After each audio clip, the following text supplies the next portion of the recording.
Graça e paz, amados, boa noite.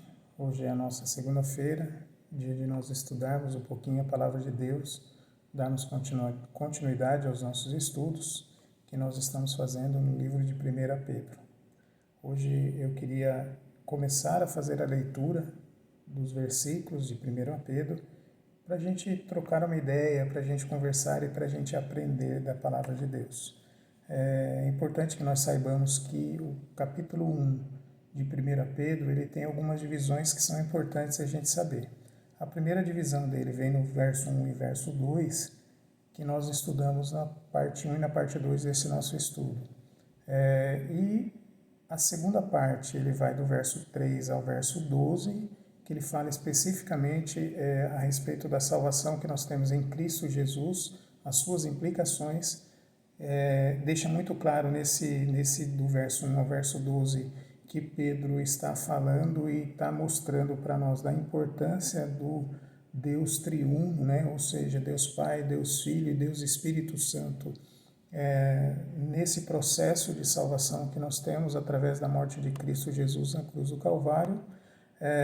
Do verso 13 ao verso 25, ele fala da necessidade que nós temos, do verso 13 ao verso 21, desculpe, irmãos, da nossa necessidade de santificação de vida, né, mediante a morte de Cristo, de Jesus na cruz do Calvário, né, e esse processo que nós temos e essa salvação que nós temos a necessidade da santificação, por sermos raça eleita, propriedade de Cristo, sacerdócio real, não é? Então nós precisamos nos santificar. No verso 22 ao verso 25, ele fala da necessidade do amor.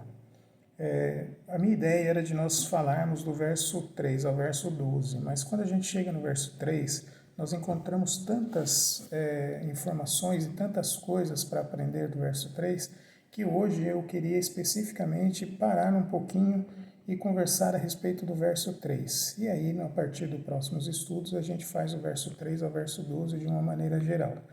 Mas o verso 3 eu queria que os irmãos acompanhassem comigo a leitura para que a gente pudesse conversar a respeito desse verso 3. E ele diz o seguinte, a palavra de Deus: Bendito Deus e Pai do nosso Senhor Jesus Cristo, que segundo a sua muita misericórdia nos regenerou para uma viva esperança, mediante a ressurreição de Jesus Cristo dentre os mortos. Muito bem. Duas palavras eu queria destacar bastante a respeito desse versículo. Duas palavras especificamente. É claro e nítido a ação do Deus triuno nesse verso 3, né? A ação do Deus Pai, Deus Filho e Deus Espírito Santo, mas duas palavras me chamam bastante atenção e que nós podemos conversar e trocar uma ideia. A primeira palavra que chama bastante atenção é regenerou. A palavra regeneração. Quando a gente vai procurar no dicionário a respeito da palavra regeneração, nós vamos encontrar que regenerar significa recuperar, significa renascimento, significa reforma. E olha que parece que tem tudo a ver com esse texto, não é? Parece que esta definição do Aurélio, do dicionário, tem a ver e muito a ver com esse texto. E regeneração é um texto que aparece no Novo Testamento com bastante frequência, né? Os irmãos devem se lembrar, quando a gente lê esse texto sobre regeneração, que existem vários outros textos do Novo Testamento que falam acerca da regeneração. Mas o que especificamente essa palavra quer dizer para nós cristãos? Ou o que o Novo Testamento nos mostra toda vez que ele cita ou que ele fala acerca da regeneração? Ele está nos dizendo o seguinte, olha, a regeneração é uma ação feita por Deus na cruz do Calvário, né? Na morte dele, na cruz do Calvário, é esta ação dele, através da sua morte, que nos leva a ter ou a ser uma pessoa regenerada, ou seja, uma pessoa modificada. E o que significa isso? Significa que quando nós fomos concebidos, lá no Velho Testamento, lá no início, em Gênesis, nós nascemos no pecado. Não é assim que o texto da palavra diz? Nós nascemos no pecado, em pecado concebeu a minha mãe. Então, portanto, nós somos de nascimento pecadores. Então, o nosso viés é um viés pecador.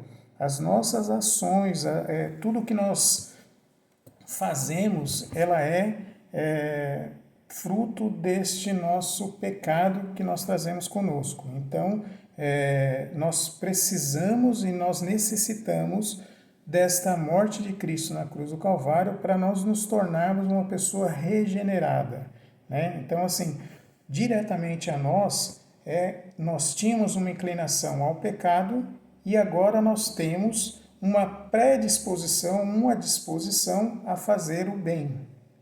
Não significa que a morte de Cristo na cruz do Calvário me tirou todo o pecado a ponto de eu não fazê-lo ou não cometer mais pecado algum, de forma nenhuma.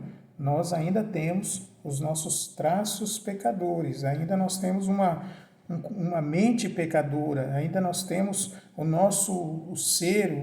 enquanto ser humano, nós somos pecadores. E, portanto, algumas atitudes, ainda que Cristo tenha morrido na cruz do Calvário por mim e tenha morrido por você, nós ainda temos esse viés pecador. Mas a morte de Cristo na cruz do Calvário, ele diz o quê? Que nós temos, e aí é colocado através do Espírito Santo de Jesus Cristo no nosso coração, do Espírito Santo de Deus no nosso coração, nós temos agora uma tendência, né? Nós temos agora uma disposição a fazer o bem. Por quê? Porque, segundo a palavra de Deus, e Paulo diz isso também lá em Coríntios 5,17, que se alguém está em Cristo, nova criatura é. As coisas velhas ficaram para trás e eis que se fizeram todas novas. A regeneração, ela parte desse pressuposto descrito por Paulo lá, de que o velho homem ou as coisas do velho homem nós deixamos para trás a partir do momento que nós vivemos essa morte de Cristo na cruz do Calvário. Nós vivemos esta salvação de Cristo na cruz do Calvário. Quando nós fazemos isso, nós nos tornamos uma pessoa regenerada e, portanto, nós temos a disposição em fazer o bem. E nós precisamos, e nós só vamos fazer isso se nós sentirmos, se nós vivenciarmos esse 5,17 de 1 Coríntios lá e termos uma nova atitude diante dessa situação. A regeneração é tão importante na vida de um cristão e na vida de uma pessoa que se diz cristão, pelo menos, é que nós temos até o texto de Nicodemos quando pergunta o que ele precisava fazer.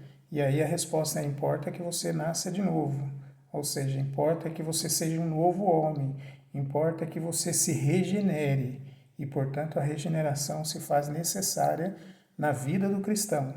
Então, o grande ensinamento, ou o primeiro ensinamento acerca do capítulo 3, para nós nos contextualizarmos, é que nós necessitamos de uma regeneração que ela só vem através do Espírito Santo de Jesus Cristo no meu coração, no seu coração, através da morte de Cristo Jesus na cruz do Calvário.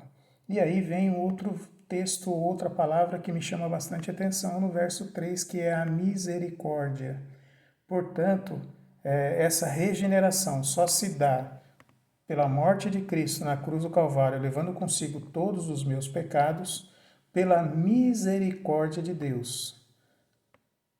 Nós merecíamos? Não, nós não merecíamos. E é por isso que é chamado de misericórdia de Deus, ou seja, é um favor de Deus a nós imerecido, não é? E, portanto, então, o verso 13, ele já nos coloca no lugar, dizendo, olha, a sua regeneração dependeu única e exclusivamente da morte de Cristo na cruz do Calvário, porque se dependesse de você, ai de você. Ai de você, não depende de você, depende da morte ou dependeu da morte de Cristo na cruz do Calvário, dependeu principalmente da sua misericórdia. A misericórdia é um favor de Deus a nós, é uma graça que nós temos de Cristo Jesus e que não depende de nós e depende sim do amor de Cristo por nós. Ele nos coloca no lugar dizendo, olha, o que você tem agora, tudo que você tem agora dependeu de dois fatores fundamentais.